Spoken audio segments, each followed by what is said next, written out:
Bismillahirrahmanirrahim. Assalamualaikum warahmatullahi wabarakatuh. Alhamdulillah wassalatu wassalamu ala nabiyyina Muhammadin sallallahu alaihi wa ala alihi wa ashabihi ajma'in, amma ba'd. Alhamdulillah kepada bapak-bapak sesepuh Masjid Namira DKM dan segenap yang membantu akan lancarnya acara ini, dan para hadirin semua, kami ucapkan jazakumullah khairul jaza kepada Anda.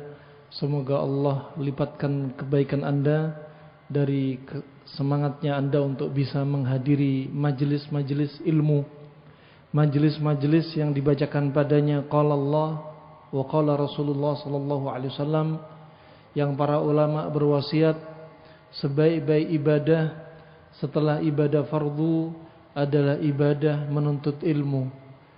Dalam kesempatan kali ini, kesempatan yang akan kita bahas dari tulisan buku kami dengan judul La Tai'as Syifa'uka Qarib, jangan putus asa, kesembuhanmu sudah dekat.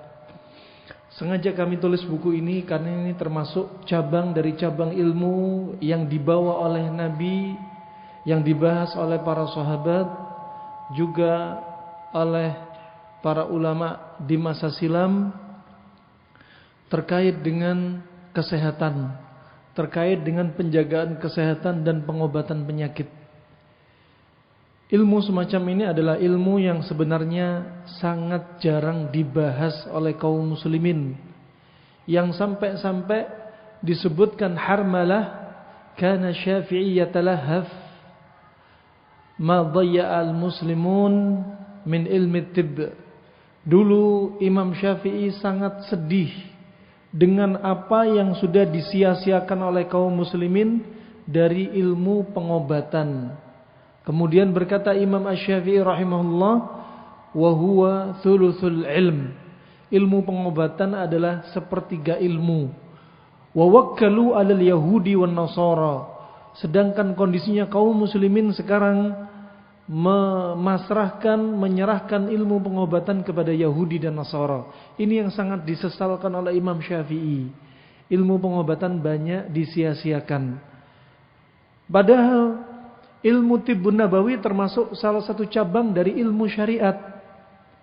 Termasuk dalam konteks ayat sebagaimana disebutkan Muhammad bin Muflih dalam Al-Adab Asy-Syar'iyyah, bahwasanya tibbun nabawi termasuk dalam ayat Al-yawma akmaltu lakum dinakum, termasuk padanya ilmu tibbun nabawi. Ya. Islam mengajarkan tentang konsep sehat, tentang mengobati satu penyakit walaupun tidak kompleks, tapi para ulama Islam kemudian menjelaskan dengan detailnya bahwasanya dalam ayat, dalam hadis ini ada faedah terkait ilmu pengobatan, terkait kesehatan. Rahimanallah. Pembahasan yang kita kupas, mungkin kita hanya akan mengupas sedikit dari buku yang kami tulis ini, yang mana judul buku ini adalah karena request, permintaan tatkala kami kajian di Jakarta. Kemudian hadir di salah satu kajian seorang Bapak Profesor Dr. Rahmat Sugih, SPGK, SPGM. Beliau ahli gizi, guru besar di Fakultas Kedokteran UI. Beliau pernah menjabat ketua ahli gizi se-Indonesia, dan sampai sekarang beliau alhamdulillah Allah panjangkan umurnya dalam ketaatan kepada Allah. Sudah berumur 83 tahun, dan beliaulah yang merequest untuk membukukan, menjadikan pembahasan kami dalam satu buku. Alhamdulillah, sebagaimana tertulis, Anda bisa lihat, ini tulisan ini selesai kami tulis di Bogor 13 Februari 2021.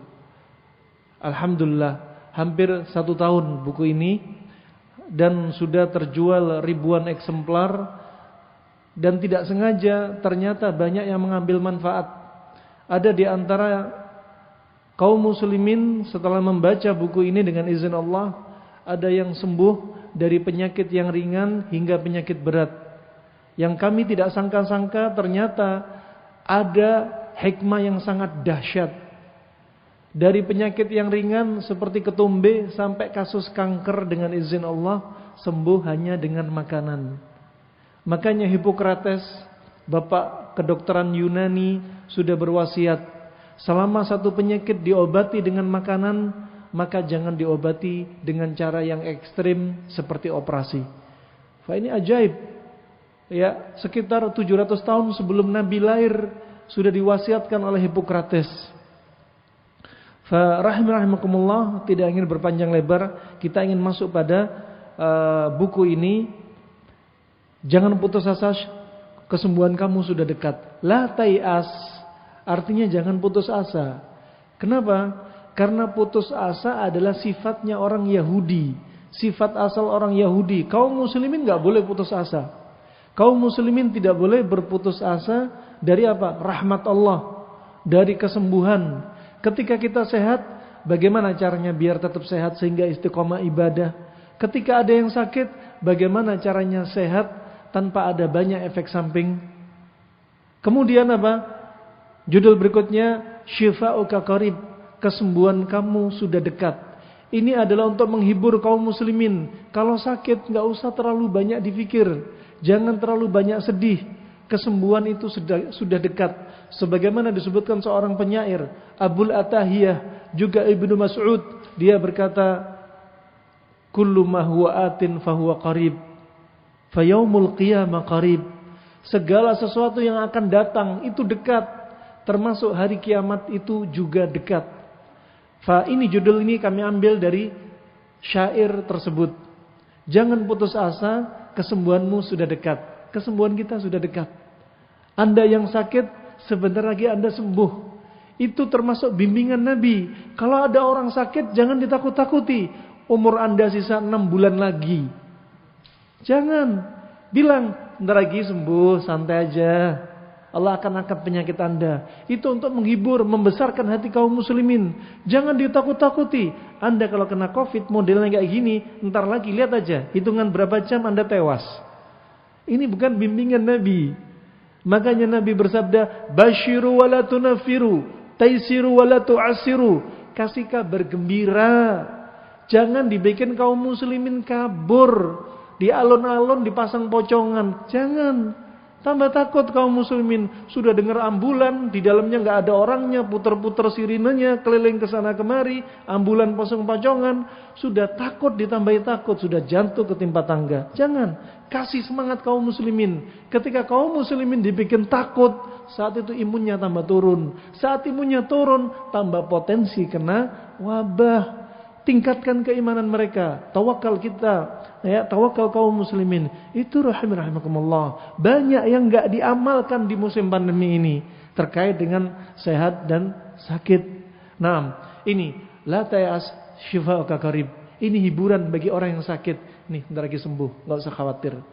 Sembuh itu suatu yang mahal. Sehat itu murah caranya. Sehat itu enggak mahal. Yang bikin mahal apa? Karena Anda gak mau cara sehat yang simple. Sehat itu mudah, sehat itu murah. Makanya jangan bikin mahal. Di antaranya apa? Ternyata gampang. Kita sehat dengan pola makan. Sehat dengan makanan. Makanya jadikan makanan Anda sebagai obat. Anda lihat makanan Anda di hadapan Anda. Lihat tuh, makanan kita jadikan obat. Jangan makanan kita jadikan apa? Sebagai sampah bagi perut kita.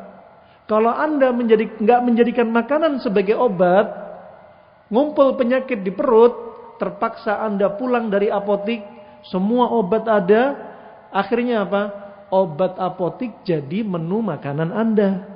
Tuh makanya perlu diperhatikan. Allah sudah berwasiat dalam surat Abasa ayat 24. Falyanzuril insanu ila ta'amih. Maka manusia hendaklah makanannya itu dilihat sebelum makan. Makanannya halal apa haram? Makanan ini bikin sehat apa bikin sakit? Makanan ini pantangan bagi dia apa enggak?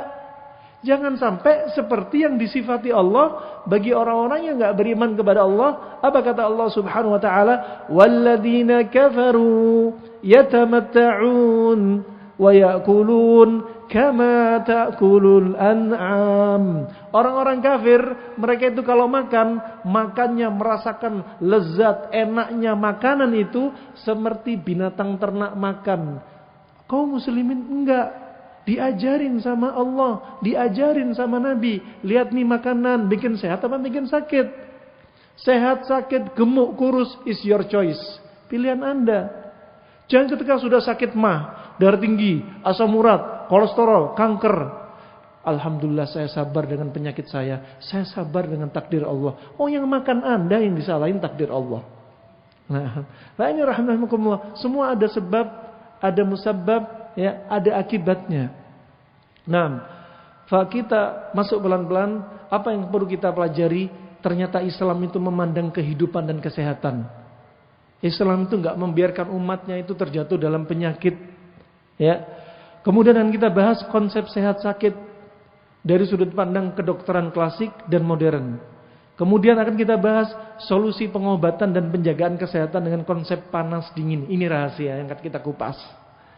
Yang keempat, latar belakang konsep panas dingin. Apakah konsep panas dingin yang datang dari dalil soreh jelas ataupun tidak soreh? Kemudian kita bahas jadwal organ tubuh kita. Terus terang, buku ini biasanya kami bahas butuh waktu 2 hari, tapi kita akan bahas 1 jam. Gak tahu ngomongnya nge-rap kayak apa, gak tahu. Ya. Baik, mungkin ada pertemuan berikutnya kita agendakan. Ya. 2 bidang ilmu yang dibutuhkan manusia sepanjang masa. Ya. Ilmu apa? Ilmu agama dan ilmu kedokteran. Imam Syafi'i sudah berwasiat. Kata Imam Syafi'i, la taskunanna fil bilad alladhi laysa fihi alim yuftik an dinik wa laysa fihi tabib yumbi'uka an maradhi jasadik. Ya. Kata Imam Syafi'i, jangan kalian tinggal di satu negeri yang di negeri itu enggak ada seorang alim pun yang mengkabarkan atau memberikan fatwa tentang urusan agama kalian. Dan jangan tinggal di satu negeri yang di situ juga enggak ada satu orang dokter pun yang mengkabarkan tentang kondisi tubuh kalian. Ini penting, 2 profesi, seorang dokter dan seorang alim. Seorang dokter, sebagaimana Anda lihat, dokter itu mengobati penyakit badan, penyakit fisik, ya. Dokter, terapis, tabib, herbalis, ya, dan herbalnya itu apa? Untuk penyakit badan. Tapi sangat bagus sekali kalau ada seorang dokter hafal Al-Quran. Seorang dokter dia tahu ilmu akidah, ilmu tauhid, ilmu fikih. Ketika ada orang sakit, Bu, Anda sekarang sakit. Jangan terlalu sedih. Sedih akan memakan tubuh Anda. Banyak doa sama Allah, tawakal sama Allah. Ya, kesembuhan semua ada di tangan Allah. Ya, Allah sudah berfirman mengkisahkan Nabi Ibrahim, wa idza maridtu fahuwa yashfin. Kalau aku sakit, dia Allah yang menyembuhkan. Kami dokter enggak menyembuhkan ibu. Kami hanya perantara. Tawakal sama Allah, hati sandarin sama Allah. Hati Anda jangan sandarin sama kami. Kami hanya berusaha semampu kami. Itu dokter yang top. Masya Allah. Ini penting, dokter belajar Islam, Masya Allah. Nah, kemudian seorang alim. Seorang alim ini untuk mengobati penyakit hati. Ya. Penyakit hati ini perlu diobati. Ya. Mau penyakit hati berupa syubhat ataupun syahwat. Ya. Penyakit hati berupa syahwat dan syubhat ini sebenarnya ada kalau kita lihat dalam surat Al-Asr. Surat yang terakhir. Ya. Wal asr innal insana lafi khusr illa alladziina aamanu wa 'amilus shalihati wa tawassaw bil haqq wa tawassaw bis sabr. Ini obatnya penyakit hati. Penyakitnya syahwat dan syubhat itu ada pada akhir ayat ini, ada padanya apa? Isyarat. Ya, termasuk syubhat, obatnya juga di sini. Apa sih syubhat? Syubhat itu kerancuan agama. Kenapa ada seseorang agamanya menyimpang? Itu namanya syubhat. Karena dia salah memahami satu dalil. ya, atau dia dalil ini digeret sesuai nafsu dia. Ini syubhat. Obatnya apa? Wa tawasau bil haq. Saling menasihati dalam perkara al-haq. Apa itu al-haq? Al-haq al-yaqin. Apa itu al-yaqin? Qala Allah wa qala Rasulullah. Al-Quran dan dalil as-sunnah. Itu al-yaqin. Obatnya syubhat itu Al-Quran dan as-sunnah.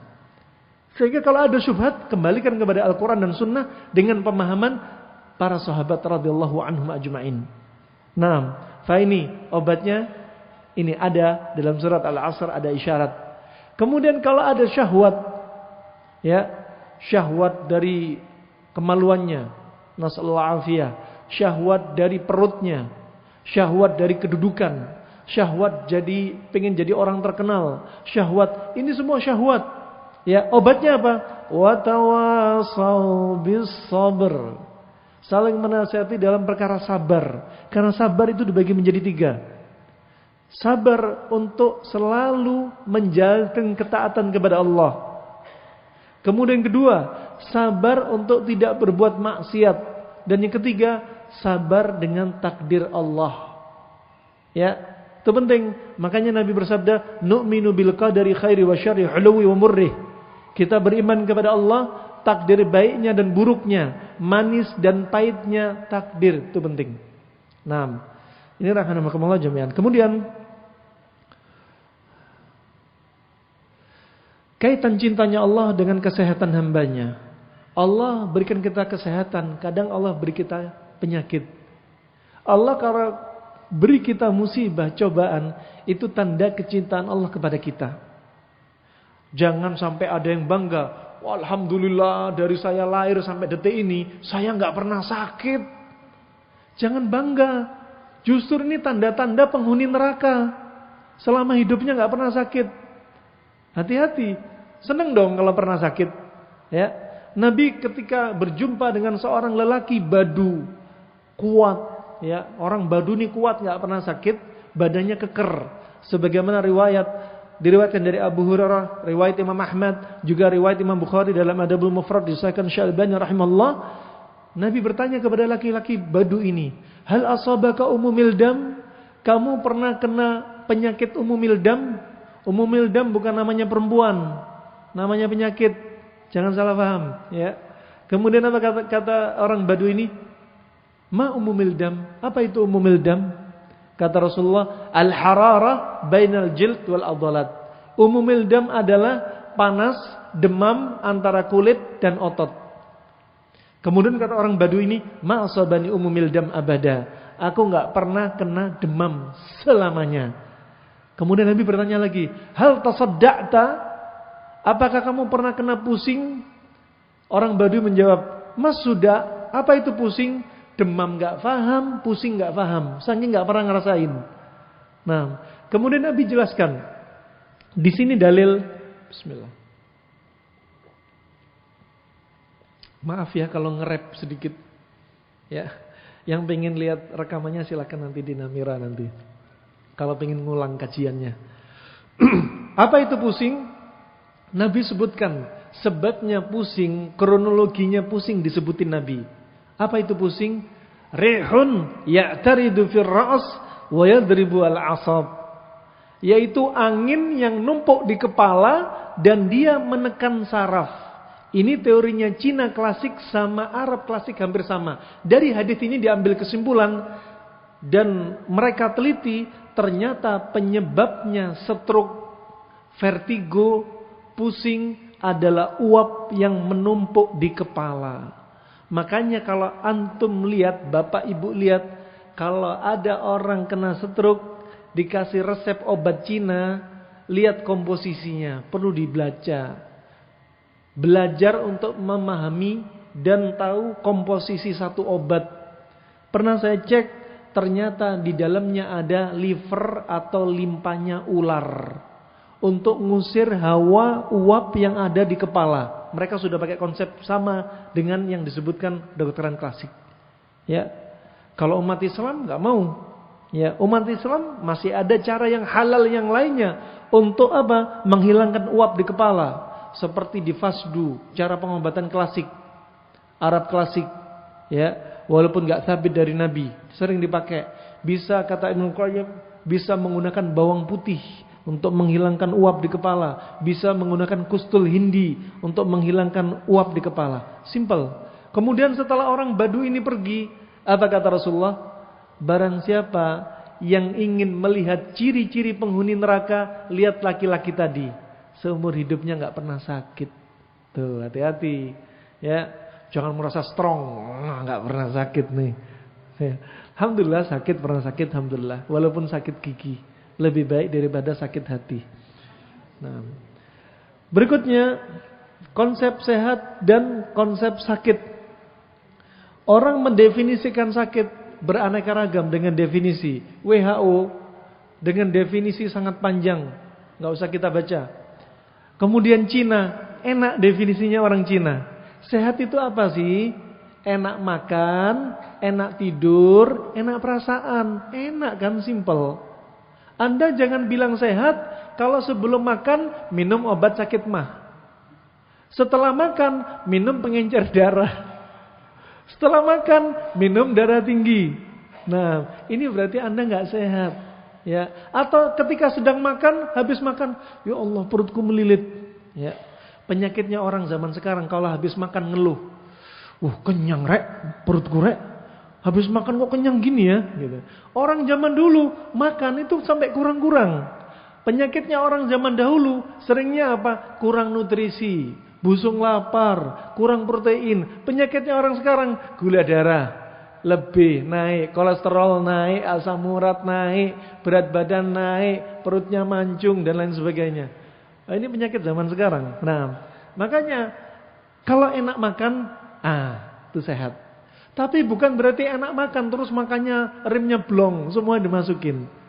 Nabi sudah ngajarin, termasuk firman Allah Subhanahu wa taala, "Wa kulu washrabu wa la tusrifu, innahu la yuhibbul musrifin." Makan dan minumlah kalian dan jangan berlebih-lebihan. Allah enggak suka dengan orang yang berlebih-lebihan. Ini kata Imam Suyuti, ada pada ayat ini separuh ilmu kedokteran konsepnya di sini. 90% penyakit itu dari makanan. Ya. Makanya kalau makan jangan berlebihan. Ya. Kalau minum sama, jangan berlebihan kalau minum. Kalau ada orang bilang, "Pak, banyak minum, Pak." Katanya dokter banyak minum. Katanya terapis suruh banyak minum. Tunggu dulu. Siapa dulu yang banyak minum? Ibu-ibu di rumah, enggak ngapa-ngapain, santai, AC hidup. Sudah hawanya dingin, banyak minum. Ya akhirnya tubuh kedinginan. Ini bapak-bapak yang kerja di sawah, tuh keringetan, gobios, banyak minum. Sama antara keluar dan masuk itu seimbang. Banyak minum, lihat dulu. Anak Masya Allah, anak kecil umur 4 tahun disuruh banyak minum. Sekali minum, langsung pagi sampai malam 4 liter. Ya melembung tuh anak. Nah, banyak minum, lihat-lihat. Kata para ulama, termasuk seorang alim, Imam Zurnuji, dalam kitabnya Ta'lim Muta'allim, ulama pada tahun 600 Hijriah sudah berwasiat.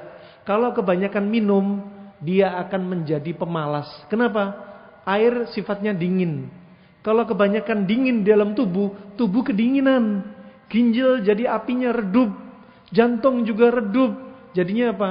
Malas, gak punya semangat. Tuh, berarti di antara sebab malas juga karena makanan. Penting tuh.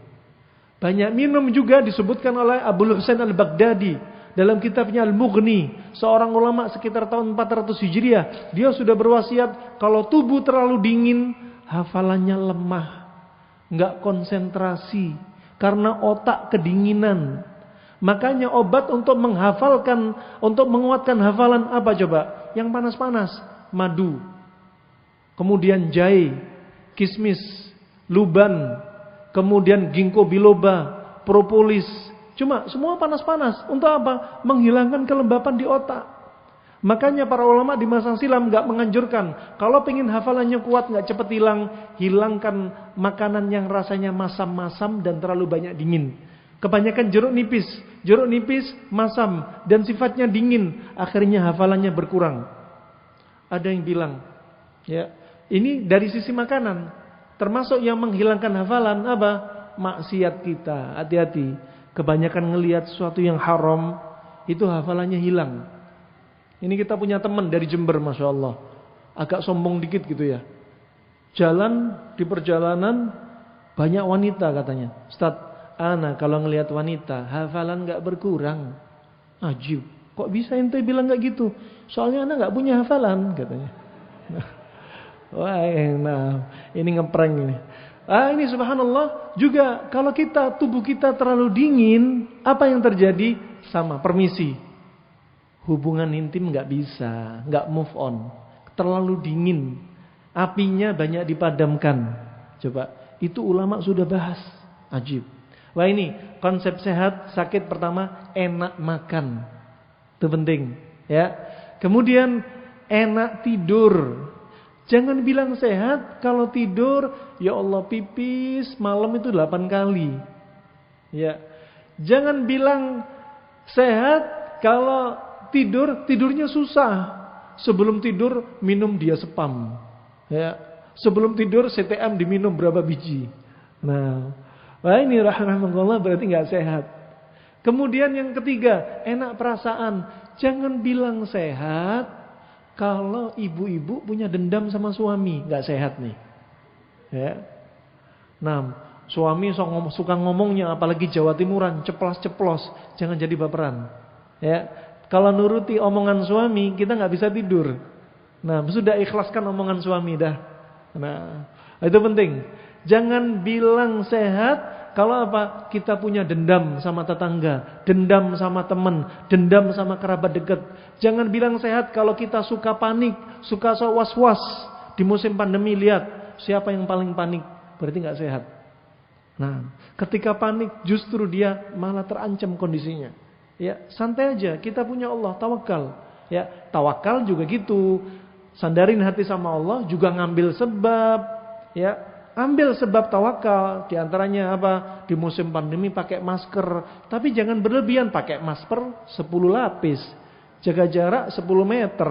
Vaksin paha kanan, paha kiri, lengan kanan, lengan kiri, perut, punggung divaksin. Jangan. Masker enggak jadi jaminan, Bapak. Yang jadi jaminan apa? Surat tanah. Nah. Masker hanya sebab, ya. Nah, pola makan juga sebab, itu penting. Nah, ambil sebab tapi jangan ekstrim kanan. Kalau ekstrim kanan akhirnya apa? Jadi orang paranoid. Semua tetangganya dibilang kena Covid karena pulang dari pasar. Berangkat ke pasar, naik apa? Naik mobil sendirian, ya, mobilnya disemprot, bannya disemprot, semua dalam disemprot, pakai baju APD ke pasar. Nah, ini ekstrem kanan. Ekstrem kiri, nggak percaya saya sama pandemi. Tuh, pandemi ada, Covid ada, tapi apa? Ambil sebab. Sebabnya ya cukup. Jangan ekstrem kanan, jangan ekstrem kiri. Tuh, ya, perasaan kalau sehat jangan nyimpen dendam. Hati-hati. Sering saya dapati ketika keliling dakwah kemarin 3 minggu lalu ke Jambi, seminggu lalu ke Bali, sekarang sampai Lamongan. Ya, kita dapati di perjalanan kasus aneh-aneh. Sering ibu-ibu itu nangis tanpa sebab. Ibu-ibu teriak tanpa sebab. Ternyata apa?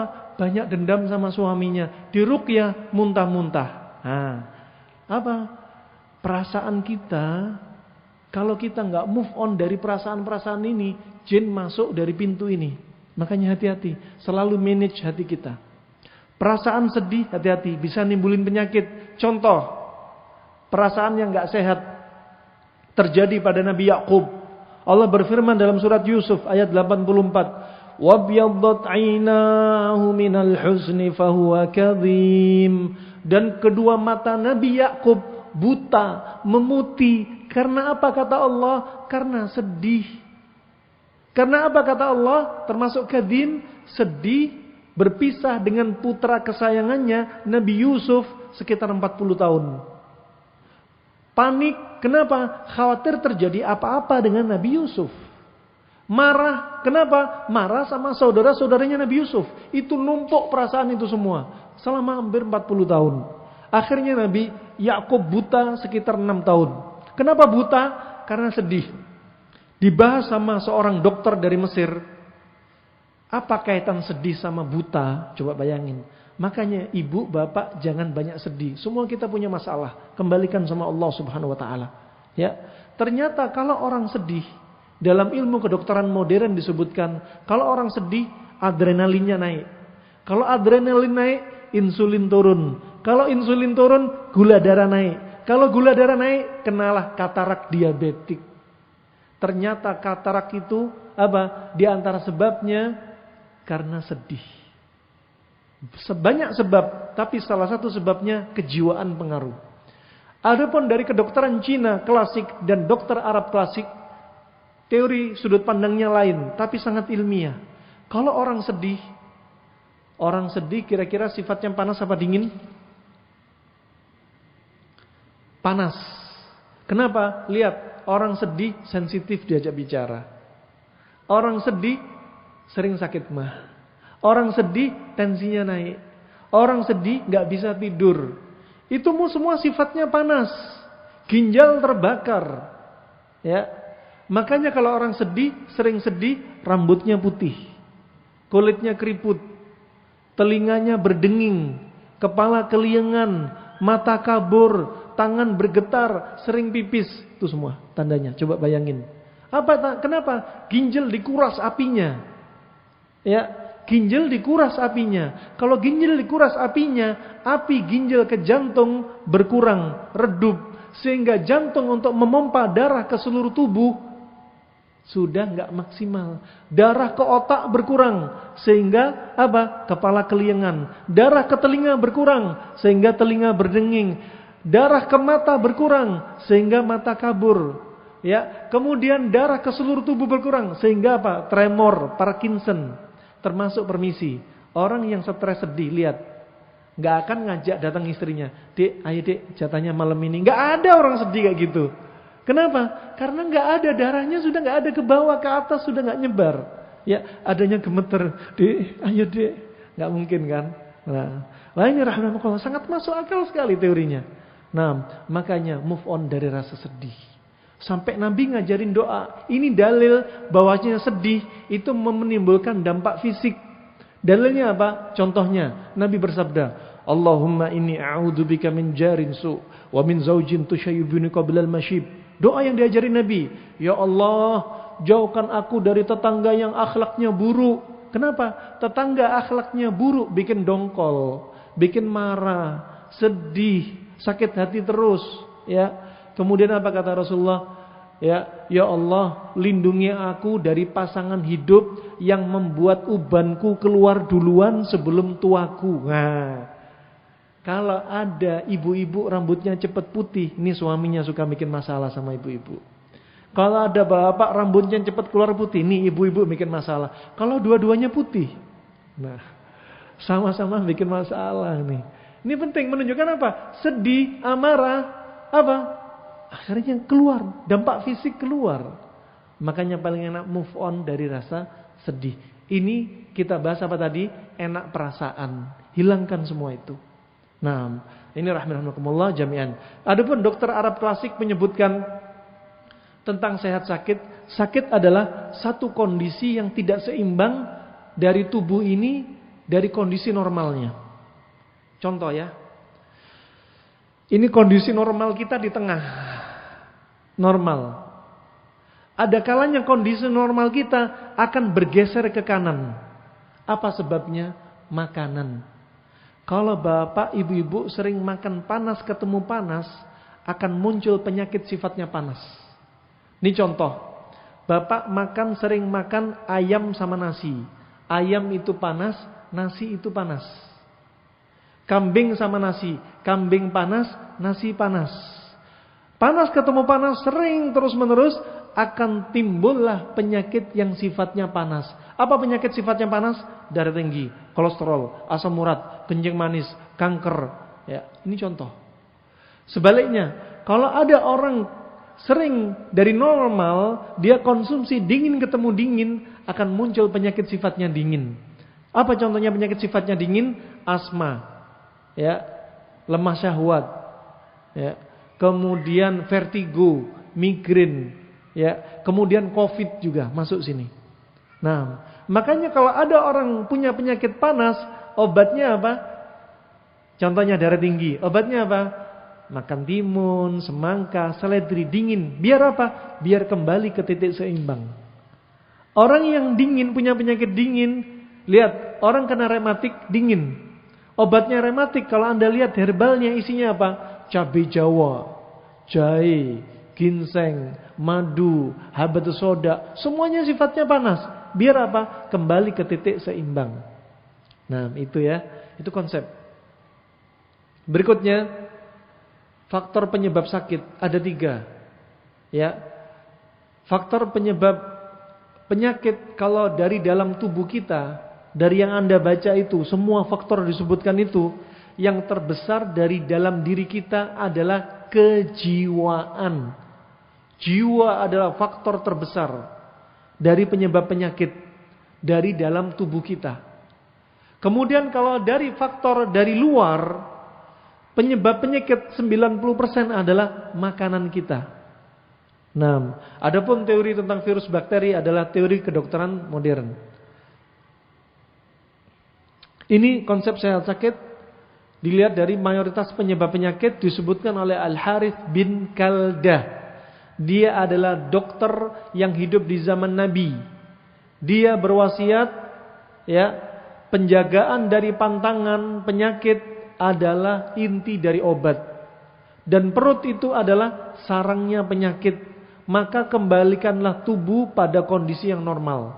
Tadi kondisi normal di tengah. Perut sarangnya penyakit. Kalau Anda masukkan perut Anda panas ketemu panas, akan muncul penyakit panas. Kembalikan pada titik seimbang dengan makanan lawannya, biar kembali titik seimbang. Nah, yang bingung pegangan. Nah, kemudian Hippocrates, jadikanlah makanan kamu sebagai obat dan obat adalah makanan kamu. Maksudnya apa? Jadikan menu makanan kita sebagai obat dan obat kita ya menu makanan kita. Nah, kalau kita nggak perhatikan makanan kita, kita akan menjadikan obat di apotik sebagai makanan wajib kita. Ini adapun Huang Di Neijing, ini adalah kitab orang Cina yang ditulis 3.500 tahun sebelum Masehi. Ya, dia adalah berisi dialog antara Kaisar Kuning Cina dengan dokternya. Dia sebutkan, dokternya menyebutkan penyakit yang tidak bisa disembuhkan dengan obat, ternyata sembuhnya dengan makanan. Berobat ke sana kemari, ya sembuhnya dengan makanan. Ada kisah orang terdahulu disebutkan dalam kitab klasik. Ada seorang lelaki yang divonis sama tabib, sama dokter di masa itu, umur kamu sisa 1 bulan, jantung kamu sudah nggak banyak berfungsi, ya kata dokternya. Kemudian orang ini kembali ke rumah, tapi nggak putus asa, ya nggak sengaja dia makan makanan, menu makanan setiap harinya makan belalang, ya subhanallah 1 bulan ternyata nggak mati. Ternyata tambah sehat, tambah fit, tambah seger. Dicek sama dokternya, jantungnya sudah sembuh. Kamu makan apa? Ternyata makan belalang. Belalang jadi obat. Nah, subhanallah. Ini rahimahumullah apa? Orang yang sudah memvonis ini dan itu, ternyata obat itu ringan. Makanya sehat itu murah, sehat itu mudah kalau kita tahu ilmunya. Nah, barakallahu fikum. Kemudian berikutnya, mayoritas penyebab penyakit adalah dari usus kita. Otak kita adalah otak 1, perut kita adalah otak 2. Sistem kekebalan tubuh itu selain terkait dengan kejiwaan, juga terkait dengan makanan. Ya, imun kita terkait dengan jiwa, kejiwaan kita. Kalau kita stres, imun ngedrop. Itu penyebab dari dalam. Penyebab dari luar, penyebab turunnya imun adalah pola makan kita. Semakin kita banyak kakean pola dalam makan, ya, maka imun kita turun. Makanya kalau makan pakai pola, jangan kakean pola ketika makan. Nah, itu penting. Kalau kakean pola ketika makan, berarti nggak tahu caranya makan. Kalau makannya pakai pola makan, berarti dia tahu ilmunya. Nah, demikian rahmatullah jami'an. Kaitan hormon dengan penyakit. Ya, makanan yang kita makan bisa mengacaukan hormon kita. Ya. Sering kami dapati subhanallah, Ini contoh saja pada kasus kaum wanita. Kami dapati kaum wanita sebagiannya kena masalah endometriosis. Sering keguguran karena dinding rahimnya tipis. Ada sebaliknya dinding rahimnya terlalu tebal. Ada yang haid gak teratur. Ada yang nyeri ketika haid. Ada yang mandul. Ada yang kanker rahim. Ada yang kista rahim. Semua karena makanan. Ajib. Ya, subhanallah. Ibu-ibu yang punya masalah ini, ya silakan simak yang mungkin bisa gabung ke link YouTube kami bisa. Abdurrahman Dhani Official. Jangan lupa subscribe and like. Ya. Juga di IG. Ada di antaranya yang testimoni, Alhamdulillah Ustaz, sebelumnya saya itu keputihan menahun. Bukan berapa bulan keputihan, keputihannya menahun. Ternyata satu paket keputihan menahun plus dia nggak bisa hamil. Satu paket. Dia sakit mah. Kemudian dia badannya gemuk. Menjalankan pola makan seperti ini. Pola makan seperti apa? Pertemuan kali ini nggak bisa kita kupas. Di pertemuan berikutnya. Karena panjang banget ya. Setelah pola makan seperti ini, subhanallah, berat badannya normal. Kemudian apa? Keputihannya sembuh. Kemudian apa? Dia hamil, janinnya sehat, plus sakit mahnya hilang. Hanya dengan pola makan, gak ada obat yang diminum, hanya menjadikan makanan sebagai obat. Itu ajib. Nah, coba kalau ada orang keputihan, katakan pergi ke dokter, pergi ke apotik, dikasih obat, permisi akramakumullah, dikasih obat nistatin, dimasukkan ke alat vitalnya, berendam di air, sembuh. Sembuh sampai kapan? Sampai efek obat itu hilang. Dan akan muncul lagi keputihan. Kenapa? Karena dia nggak mengobati hakikat sebab. Hakikat sebab keputihan apa? Pola makan nggak benar. Kebanyakan panas ketemu panas, alat vital jadi lembab. Jadi sering keputihan. Dikasih obat, sembuh. Sembuh sampai kapan? Sampai efek obat itu hilang. Ketika efek obat itu hilang, akan muncul lagi keputihan. Berarti hakikat mengobati sebab apa? Makanan. Sama kalau ada orang sakit mah, minum obat sakit mah sebelum makan, setelah makan, sebelum tidur, ya. Tapi pola makannya masih kaken pola. Ya. Nah, ketika obat selesai diminum, mungkin 2 pekan oke. Sakit mah lagi. Kenapa? Karena makanannya belum diobatin. Itu konsep untuk apa? Memahamkan Anda. Contoh saja. Nah, saya yakin banyak yang penasaran, tapi paling asik bikin orang penasaran. Ya, karena ini pembahasan panjang ya, nggak cukup 1 jam. Di lain waktu semoga kita bisa safar ke Lamongan lagi, insya Allah. Obat penyakit itu ada 3 jenis. Ada obat tabi'i ya, obat yang alami, sesuai dengan uji coba. Ada obat ilahiyah, obat yang disebutkan Nabi. Seperti apa? Ekor kambing untuk ngobati nyeri pinggang. Nabi sudah sebutin. Kaum muslimin di Indonesia nggak tahu ekor kambing itu sangat bermanfaat, termasuk obat Nabi. Di Jerman ekor kambing harganya sudah mahal. Non muslim sudah tahu manfaat ekor kambing. Yang muslim ekor kambing dibuang. Ekor kambing nggak dipakai padahal untuk nyeri pinggang. Ajib. Nah, ada caranya itu. Gimana Nabi sebutkan ekor kambing seperti apa, ya. Kemudian cara ngolahnya gimana, konsumsinya kapan, disebutkan dalam riwayat Ibnu Majah dari Anas bin Malik sangat lengkap. Nah, kemudian ada obat yang terkandung pada 2 hal tersebut. Taib. Ini contoh. Masya Allah, 15 menit lagi. Pengobatan dengan konsep kombinasi. Ya, ini kombinasi ini sangat atau masih banyak belum diketahui kaum muslimin. Sangat banyak yang apa? Belum meraba-raba konsep seperti ini. Padahal Nabi sering makan semacam ini. Waktu itu Nabi SAW pernah ketika makan di hadapan Aisyah radhiyallahu anha, Nabi makan semangka dan kurma. Kata Nabi, nadfa'u harra hada biburdi hada wa burdi hada biharri hada.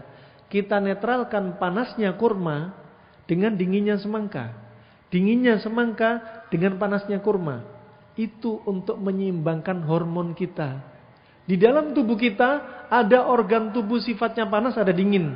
Kepala kita, tangan kita, bahu kita panas. Kenapa? Dekat sama matahari.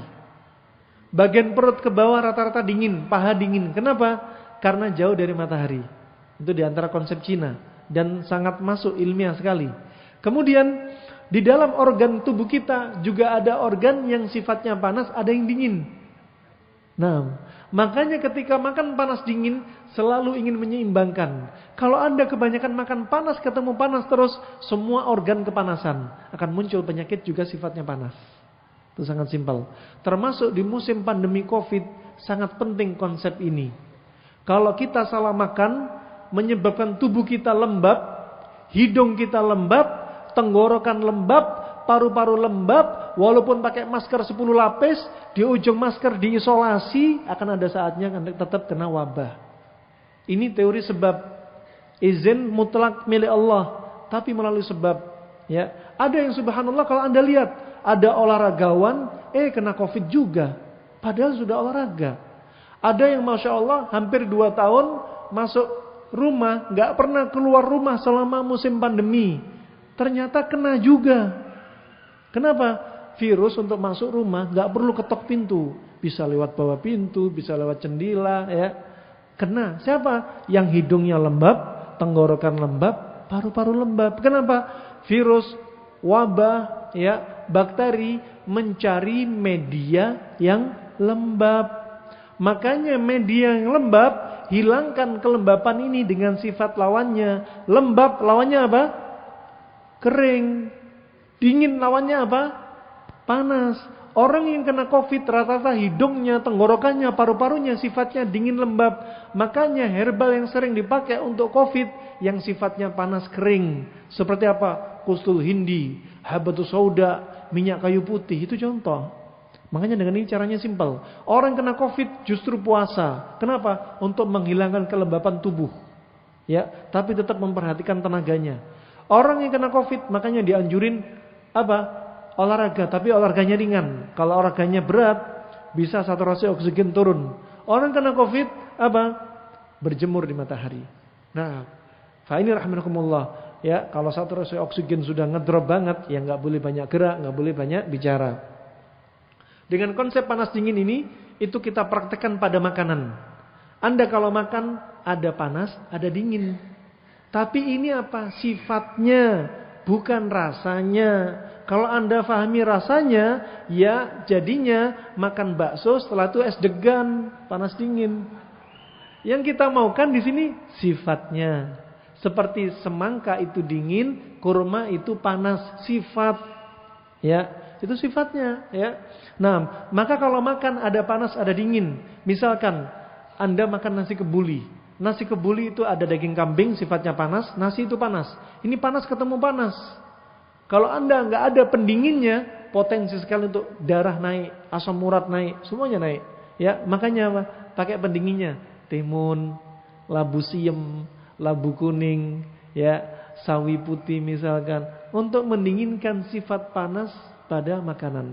Yang paling perfect cukup 2 sifat, panas sama dingin saja, nggak terlalu banyak variasi. Tapi kalau nggak bisa, ya sudah panas-panas, kalau bisa ditambahi dingin, ya.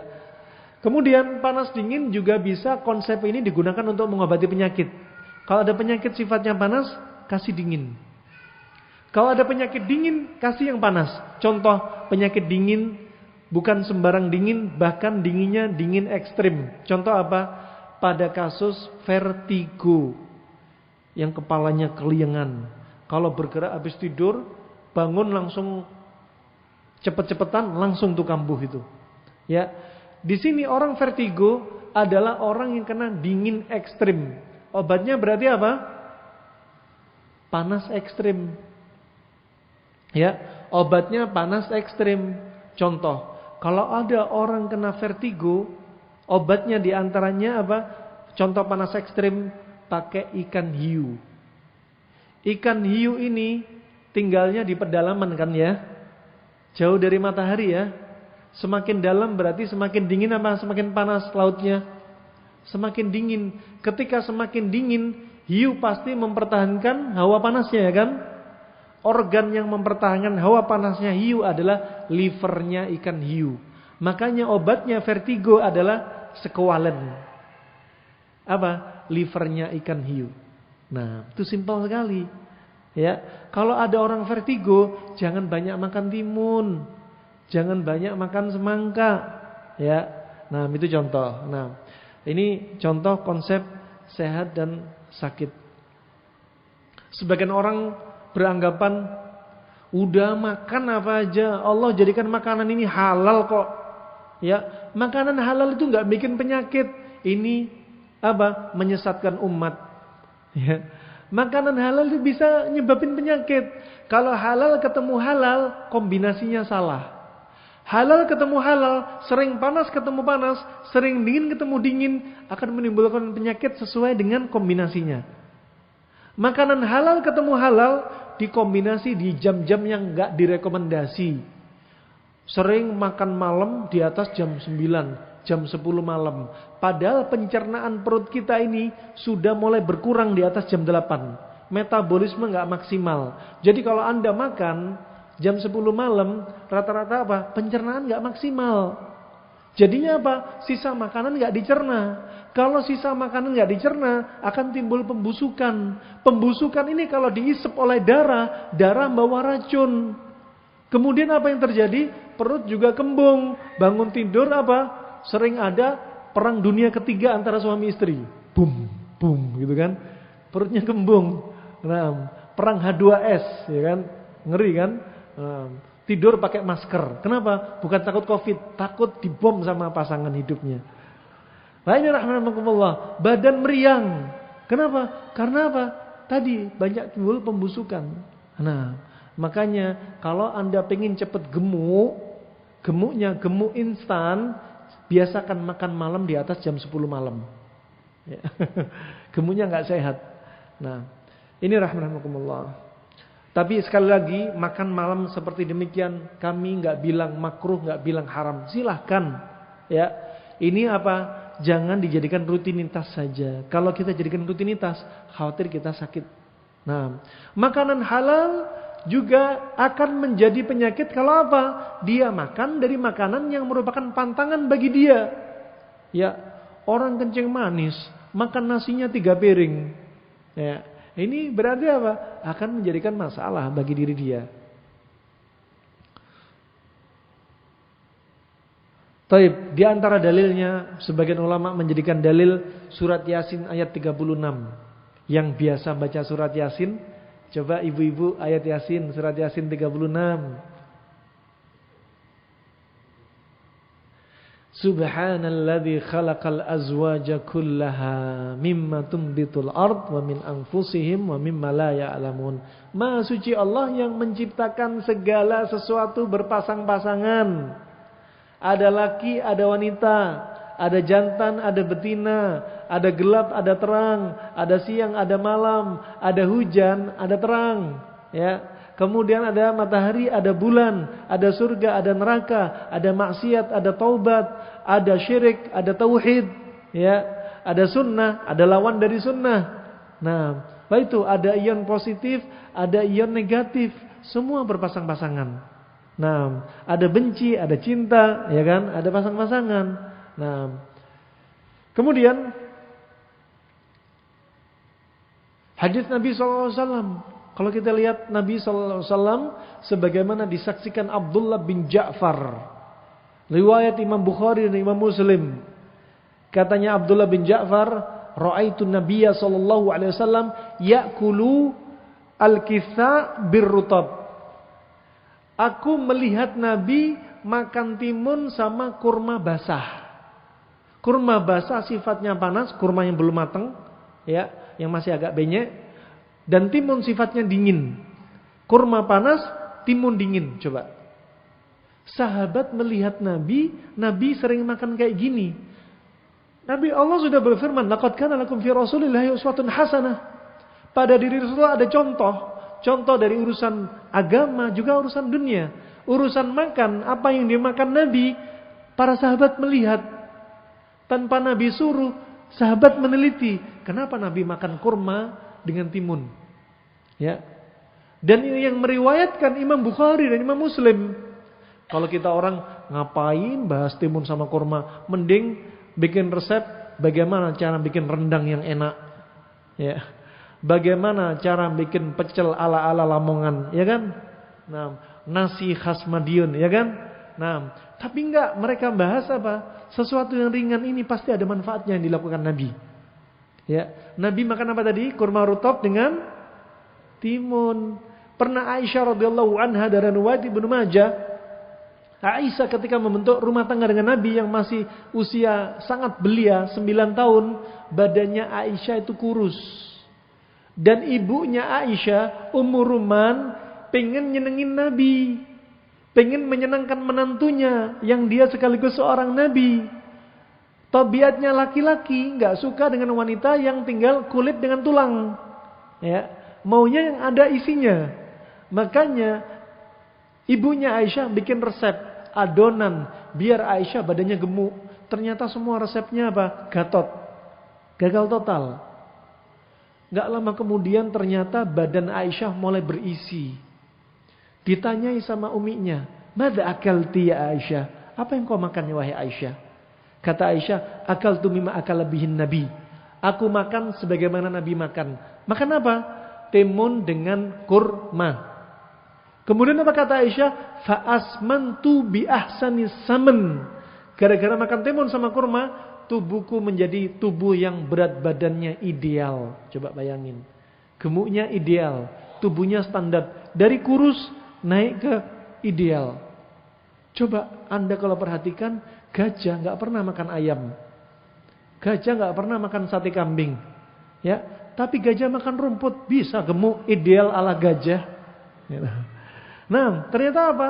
Itu menormalkan hormon. Orang kurus, terlalu gemuk, biasanya hormonnya kacau. Kenapa? Karena makanan. Ya, makanya untuk menormalkan hormon tadi dengan makanan juga. Aisyah, masya Allah, jadi berat badan ideal. Loh, kalau makan seperti makan jara seperti ini, kalau orang gemuk gimana? Apakah tambah gemuk? Enggak.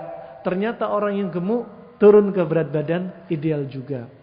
Saya sudah coba cara ini dari tahun 2013. Ya, dalam waktu 1 pekan berat badan saya turun 8,2 kilo. Dalam waktu 2 pekan turun berat badan 17 kilo. Ya, setelah sebelum saya melakukan cara pola makan ini, saya berazam kalau saya sukses, penyakit mah saya selama 20 tahun sembuh, berat badan saya turun, rematik saya sembuh, asam urat sembuh, saya akan tulis buku untuk membukukan teori ini. Alhamdulillah, ya, akhirnya terwujud tahun 2021. Ya, buku ini terwujud. Alhamdulillah. Ada juga teman yang berat badannya 135 kilo, dalam 1 bulan turun 35 kilo. Ada yang kanker stadium 4, dalam waktu 2 bulan pakai pola makan ini, kankernya sembuh total. Si ibu ini bilang, "Ustaz, tapi saya masih gak percaya. Saya mau periksa dokter onkologi, dokter khusus kanker. Apakah masih ada sisa kanker dalam tubuh ini?" Diperiksa, sel kanker gak ada sisa sedikit pun. Coba. Kalau sudah diamputasi, estetikanya berkurang. Luka sembuh 1 bulan 2 bulan. Uang operasi mahal. Belum menjamin, ternyata pernah saya dapati ibu-ibu tahun 2000 habis diamputasi payudaranya, ternyata ada sisa di ketiak sudah menjalar. Ada yang kemarin di Malang juga ada mengeluhkan, habis diamputasi kena kanker usus. Terus apa fungsinya operasi? Ternyata masih ada 1 jalur-jalur yang perlu dibersihkan. Itu rahmatullah jami'an. Ternyata sehat itu murah, hanya dengan pola makan. Subhanallah, waktunya sudah habis, ya. Jam 21 tet, ya. Itu saja insyaallah bisa saya sampaikan. Sekali lagi, yang penasaran silakan buka YouTube, karena nggak ada sesi tanya jawab. Nah, silakan jawab sendiri-sendiri. Nah, itu saja. Buku. Nah, yang pengen bukunya jual beli di masjid nggak boleh, tapi langsung aja ya untuk lil hajah, kontak ke admin kami, ya. Silakan catat 0813 1103 8766. Ana ulang. 0813 1103 8766. Ya. Nah, itu saja ya, harap maklum kalau ada apa yang saya ucapkan salah ya, harap dimaklumi jika tidak berkenan, jika ada benarnya dari Allah semata ya. Semoga Allah istiqomahkan kita di atas al-haq, semoga Allah sembuhkan orang yang sakit di antara kita, semoga Allah jadikan kita ya orang yang meninggal dalam keadaan husnul khatimah. Mungkin perlu ditutup? Ya. Ya, itu saja saya kembalikan kepada beliau aja. Ya, dari saya cukupkan. Wabillahi taufiq wal hidayah. Subhanakallahumma bihamdika asyhadu an la ilaha illa anta astaghfiruka wa atubu ilaik. Wassalamualaikum warahmatullahi wabarakatuh.